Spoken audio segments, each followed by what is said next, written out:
My name is Ben Walker and I've been a member since probably about mid-2020.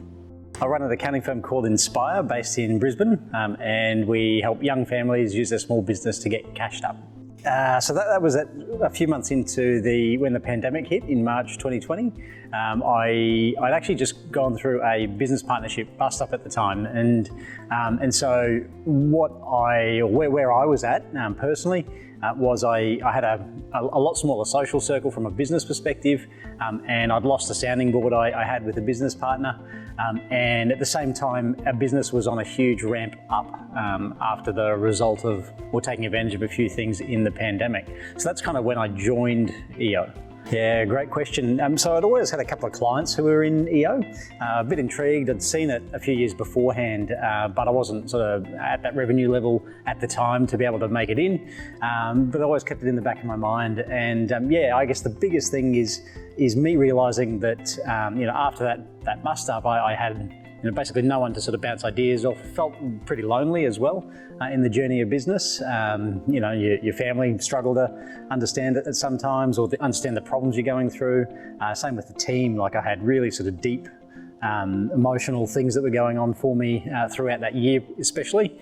I guess what attracted me to EO was a similar peer group of people going through similar challenges and opportunities, and a place where you can kind of share wins and get that,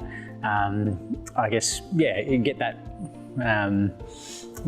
ability to just share whatever deep things you're feeling, and get support with that. Yeah, so it's pretty much unrecognisable from 2 years ago, which is kind of cool. We basically doubled our team and revenue since I've joined EO, and I credit quite a few of those things, quite a few of the reasons why that's the case, to what I've learned out of EO and my forum, and also the learning events as well. And I think the other biggest thing is, it hasn't just grown my business, but it's also grown me and my character, my headspace, which has been one of the things I almost didn't expect.